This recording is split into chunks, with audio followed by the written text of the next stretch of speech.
ഏഴാം ക്ലാസ്സിലെ കേരള പാഠാവലിയിൽ പരീക്ഷയോടനുബന്ധിച്ച് വരാൻ സാധ്യതയുള്ളതും പ്രധാനപ്പെട്ടതുമായ കുറച്ച് ഭാഗങ്ങളാണ് ഇവിടെ ചർച്ച ചെയ്യുന്നത്. ഇപ്പോൾ ഒന്നാമത്തെ പാഠഭാഗം ഇളങ്കാറ്റ് തെല്ലൊന്നു തൊട്ടെന്ന് വന്നാൽ എന്നുള്ളതാണ് പാഠഭാഗം. അതിൽ ഇലകൾ എന്ന് പറയുന്ന ഒരു ഭാഗം കൊടുത്തിട്ടുണ്ട്. അപ്പോൾ അതിലാകെ ഒരു ചോദ്യമുള്ളത്, അതൊന്ന് നോക്കാം നമുക്ക്. കവിതയിലെ ആശയം തന്നെയാണോ ചിത്രത്തിലുള്ളത്? മഴത്തുള്ളി തൊട്ടപ്പോഴുണ്ടായ ഇന്ദ്രജാലം എന്തായിരുന്നു? ചർച്ച ചെയ്യുക. അപ്പം അതിൻ്റെ ആൻസർ ഒന്ന് ഞാൻ വായിക്കാം. കവിതയിലെ ആശയം തന്നെയാണ് എന്ത് ഈ ചിത്രത്തിലും ഉള്ളത്. മരച്ചോട്ടിൽ മഴത്തുള്ളി വീണപ്പോൾ ഉണങ്ങി മരിക്കാനിരുന്ന മരക്കൊമ്പുകളിലെല്ലാം തളിരുകൾ പൊടിച്ചു വരികയും ചെയ്തു. ഇതാണ് മഴത്തുള്ളി തൊട്ടപ്പോഴുണ്ടായ ഇന്ദ്രജാലം.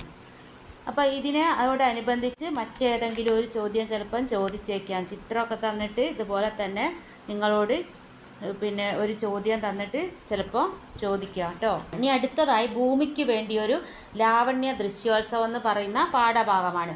അതിലെ ക്വസ്റ്റ്യൻ ആൻസറുകൾ ടെക്സ്റ്റ് ബുക്കിലുള്ളത് ഞാനിപ്പോൾ ഇതിലിടാം, യൂട്യൂബിൽ ഇടുന്നതായിരിക്കും കേട്ടോ. ഇനി മൂന്നാമതായിട്ടുള്ളത് എന്താ? ഒരു ദിനാന്ത സഞ്ചാരം എന്ന് പറയുന്ന പാഠഭാഗമാണ്. ഒരു ദിനാന്ത സഞ്ചാരം എന്ന് പറയുന്ന ഈ പാഠഭാഗവുമായിട്ട് ബന്ധപ്പെട്ടിട്ട് നിങ്ങൾ പോയ ഒരു യാത്രയെക്കുറിച്ച് ചിലപ്പോൾ ഒരു വിവരണം തയ്യാറാക്കാനോ, അതേപോലെ ഇപ്പോൾ ഇതിൽ തന്നെയുള്ള ഒരു ഇതുണ്ട്, കുന്നുകളുടെ വ്യത്യസ്ത സമയങ്ങളിലെ വിദൂര ദൃശ്യങ്ങൾ, സമീപ ദൃശ്യങ്ങൾ എന്നിവ മൊബൈൽ പകർത്തിയ ഒരു ഡിജിറ്റൽ ആൽബം തയ്യാറാക്കുകയാണ്. അതിൻ്റെ താഴെ കാണാം കവിതയിലെ കാഴ്ചകളും നിങ്ങൾ പകർത്തിയ ദൃശ്യാനുഭവങ്ങളും ഉൾപ്പെടുത്തിയ ഒരു കുറിപ്പ് തയ്യാറാക്കുക. അതേപോലത്തെ ചോദ്യമൊക്കെ ചിലപ്പോൾ വന്നേക്കാം കേട്ടോ. കുറിപ്പ് തയ്യാറാക്കാൻ വേണ്ടിയിട്ട് ഈ പാഠഭാഗവുമായി ബന്ധപ്പെട്ടിട്ട് മനസ്സിലെ കിളി എന്ന് പറയുന്ന ഒരു പാഠഭാഗമാണ് കേട്ടോ. ഇതിലെന്താ പിക്കിലു എന്ന് പറയുന്ന ഒരു കുട്ടിയെക്കുറിച്ച് നിങ്ങൾക്കറിയാലോ. ഈ പാഠഭാഗം വായിച്ചപ്പോൾ ആ കുട്ടി എന്താണ് ഇഷ്ടപ്പെടുന്നത്? കിളികളെ ഒന്നും കൂട്ടിലിട്ട് വളർത്തുന്നതിനോട് കുട്ടിക്ക് താല്പര്യമില്ലാത്ത കുട്ടിയാണ്. അവരെ എന്താക്കണം? അവരുടെ തനതായ ജീവിതത്തിൽ ജീവിക്കാൻ വേണ്ടി അനുവദിക്കണം എന്നുള്ളതാണ് ഈ പാഠഭാഗത്തു നിന്നും നമുക്ക് കിട്ടുന്ന സന്ദേശം.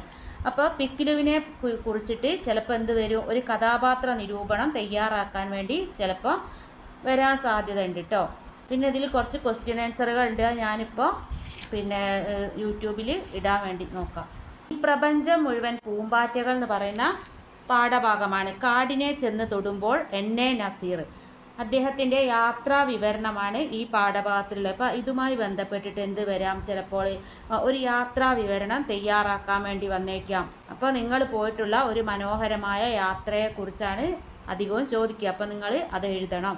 കൂടാതെ ചിലപ്പോൾ എന്ത് വന്നേക്കാം? കത്ത് എഴുതാൻ വേണ്ടി വരാം. അതും അല്ലെങ്കിലോ ഡയറി കുറിപ്പ് ചിലപ്പം ചോദിക്കും, പ്രസംഗം ചോദിക്കും.